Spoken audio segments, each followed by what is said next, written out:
F4 체류 자격 변경입니다. 그래서 이 상황은 H2 가진 사람이 방수 자격증을 취득을 했습니다. 그 거주지는 회사 기숙사에 거주하고 있습니다. 그래서 H2에서 F4로 변경을 한다. 그럼 비용을 얼마 받을 것인가를 판단을 해야 되고, 그럼 어떤 서류를 출입국에 접수할 것인가 라는 판단을 해봐야 됩니다. 그래서 이런 자료저는 임의적으로 정한 거기 때문에 여기에 대해서 뭐 맞네 안 맞네 이런 거는 시시비비는 하시면 안 되겠습니다. 그래서 우선 신청 비용이 얼마 드는지를 한번 판단을 해보겠습니다. 출입국에 지출하는 비용입니다. 등록증을 만드는 게 3만 원 들어갑니다.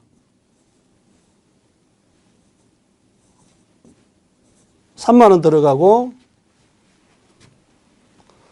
인지는 체류 자격 변경입니다. 변경은 10만 원입니다. 그 다음에 대행 비용은 뭐 규정된 건 없지만은 저 같은 경우는 대행 비용을 5만 원 받고 있습니다. 그 다음에 그럼 친석관계 공정도 F4 변경하기 때문에 이거 필수 제출을 해야 됩니다. 그러면은 친석관계 공정하는 게 12만 원 들어갑니다. 그러면 요거 전체 하게 되면은 30만 원이 아마 될 겁니다. 그래서 의뢰인한테 30만 원 됩니다. 왜? 친속관계 공정을 하는데 12만 원 들어가고 출입국에 제출하는 게 13만 원 들어가고 우리 대행비 5만 원이다. 그래서 30만 원이 필요하다. 그리고 공정할 때 이거는 한 2주에서 정도 3주 정도 기간이 걸리는데 뭐가 필요하냐? 이 친속관계 공정은 우리나라의 호적과 똑같은 그런 개념입니다. 내가 여기 있고 나의 부모가 누구냐, 또 정조부가 누구냐 따라서 만약에 사망했더라도 이게 몇 년생이고 이름이 뭐다, 몇 년생이고 이름이 뭐다, 부모도 만약에 살아있으면은 여기는 굳이 뭐 이거 하지 않더라도 중국 거민증 가져오면 거기에 상세 정보가 나와 있기 때문에 이름 몇 년생, 여기도 이름 몇 년생, 그렇게 해서 이게 나의 아버지가 누구고 할아버지가 누구다 라는 것을 이제 설명을 해주고, 그래서 이거를 자료를 받아야 됩니다. 그럼 받고 나면은 이제 공정을 신청하게 되면은 한 2, 3주 정도 걸린다는 거죠. 그래서 공정을 하고 그 두 번째 요구에서 고지를 했습니다. 그 다음에 요건 심사에 필요한 서류가 뭐냐? 면은 이제 친속관계 공정에 대해서 여기 들어가야 되기 때문에 확인을 했고, 너 등록증 만들 때 F4니까 한국 이름을 표기할 거냐 말 거냐 물어봅니다.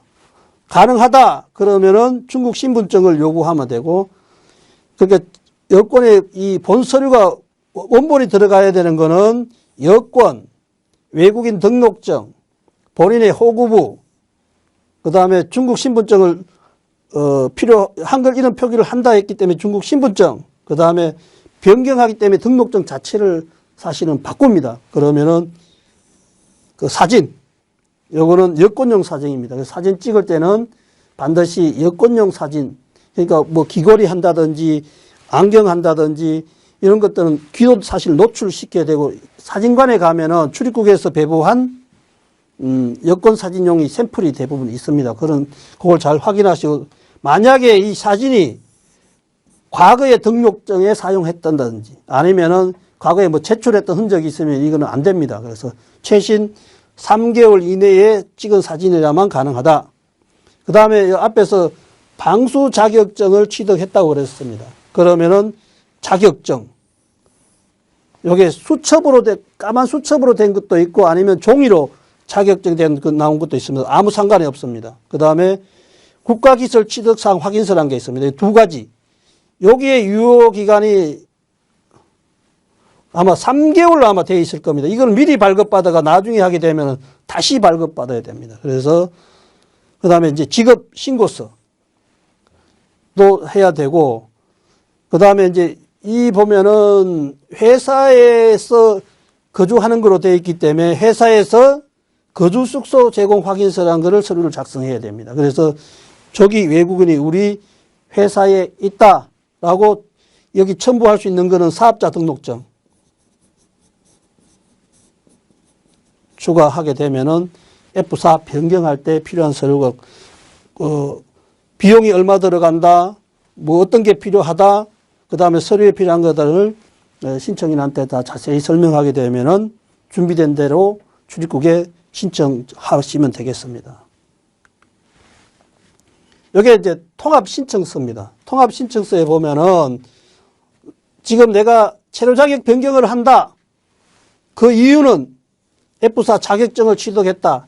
표시를 안 해도 상관은 없습니다. 이렇게 해준다는 거는 심사하는 출입국 간부들이 빨리빨리 이해하고 해줄 수 있도록 저 같은 경우는 이렇게 여기에다가 왜 어떤 이유로 신청하는지를 이렇게 기입을 해줍니다. 그래서 새로 등록증을 만들어야 되기 때문에 등록 비용도 더 나가기 때문에 그 다음에 여기 새로 찍은 사진을 여기 첨부를 하고 그 다음에 앞에서 정보 제공된 임의의 가상 이름을 명기를 하고 남자다.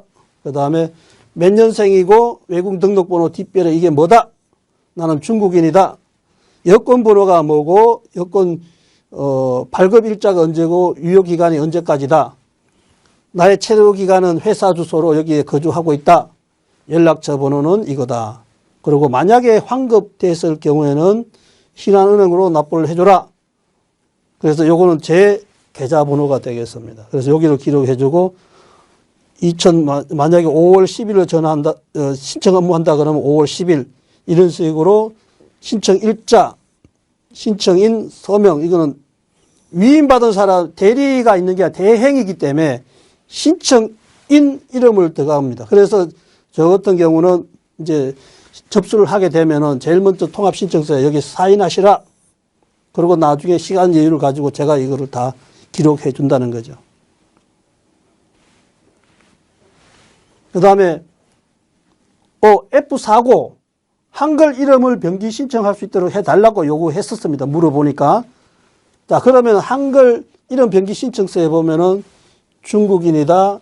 영어로 이름 된 게 뭐고 한자로 뭐다. 몇 년생이고 여권 번호가 어떻게 되고 외국인 등록 번호가 뭐고 한글 이름으로 어떻게 표기되느냐. 우리 여기 한글 표기도 두원법칙에 의거 조금은 변경도 가능합니다. 연락처 적고 접수 일자 신청인하고 서명하게 되겠습니다. 그다음 본인 신청인이 가지고 있는 여권을 복사를 하고 중국 한글 이름 표기를 해달라고 요구를 했기 때문에 중국 거민증입니다. 중국 거민증이라 그러는데 여기 보면 이름도 사실은 나와 있습니다. 여기 홍길동이라는 이름 표기가 되어 있기 때문에 요거를 복사를 해서 같이 제출하게 되겠습니다.